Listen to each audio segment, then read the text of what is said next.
Good morning, evening, or afternoon, and welcome to Classically Trained Nerds Hump Day Nerd News. It's January 4th, 2017, and this is the news.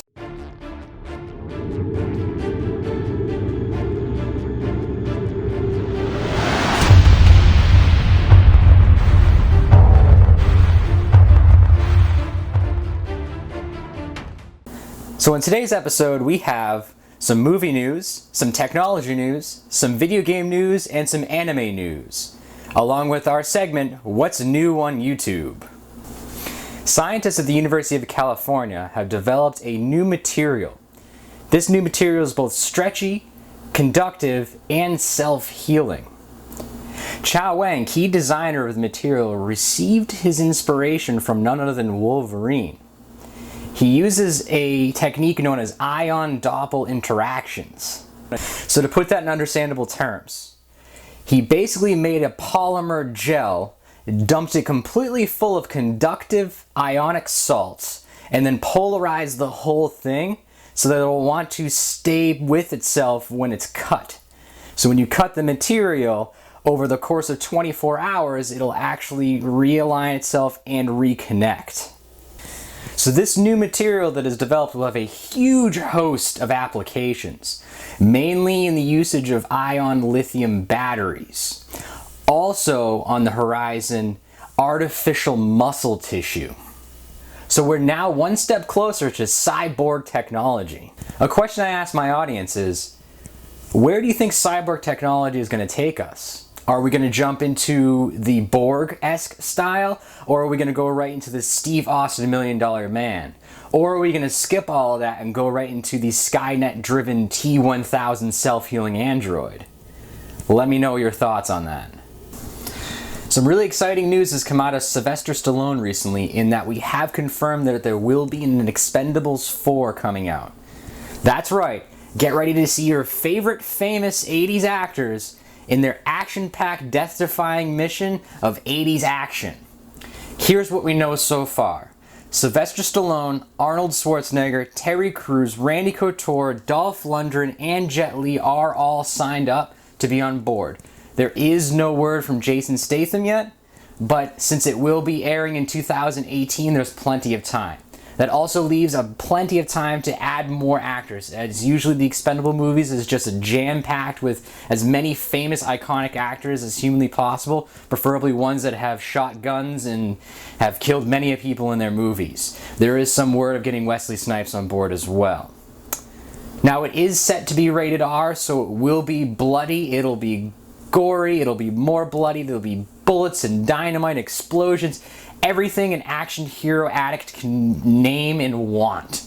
So stay tuned on that. So on to some anime news. A new trailer for Mary and the Witch's Flower came out just recently, and it's a Studio Ghibli film without Studio Ghibli. Now let me explain. Studio Ghibli a couple of years back laid off a bunch of its employees and its production team in order to cut costs. These employees went off and created Studio Ponok, which is designing Mary and the Witch's Flower. So this will be a Studio Ghibli film without Studio Ghibli. Hopefully it won't be the last, as I'm pretty excited to see this style of anime, and it's one of my favorites, especially since they tend to go into the more of the steampunk style, and I'm a huge steampunk fan. Sledgehammer Games has released their annual Call of Duty Christmas card. Now the significance behind the Christmas card is that it's usually a telltale sign of what their next Call of Duty game is going to be about. Last year we had the Astronaut, and then we got Infinite Warfare. This year we got a M1911 old school pistol. I'm not a gun guy, so I'm not sure if I'm pronouncing that correctly. Please correct me if I'm wrong. Now the significance behind this pistol is that it was the pistol that has been used for most of the 20th century for our soldiers. Rumor has it that Call of Duty will be doing a Vietnam setting for the next Call of Duty. This is going to be quite interesting as it will get nitty and gritty into the jungle warfare. The Viet Cong could be quite an interesting style of AI coming at you, so we'll see about that. But biggest thing about Call of Duty is going to be their online gameplay, so can't wait for that. Now, who's the first person who's going to create the Forrest Gump mod for the Vietnam Call of Duty? Let me know if you think that's a good idea, or if you're already on it. I'd like to hear some details about it. So what's new on YouTube? This is a new segment where I'm going to keep you updated on some of our favorite channels and some things that have come out recently in the past week. So on SciShow, which is produced by Hank Green, part of the Vlog Brothers, they're going to educate you on the hottest thing in the universe. I'll link it down in my scrolly text here. Now, on the flip side of that, over at Life Noggin, they're going to teach you about cryonics and the art or science of freezing dead people so that we can reanimate them later on.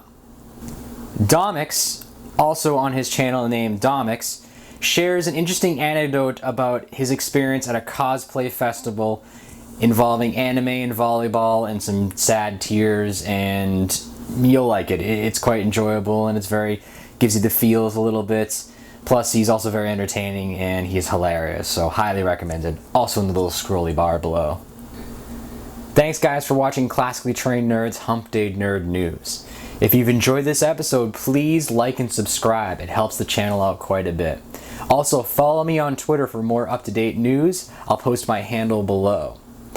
Now, if you have any ideas on topics for next week, please let me know in the comments below, and I'd love to review them with you. I hope you're having a good afternoon, morning, or evening, and as always, live long and prosper.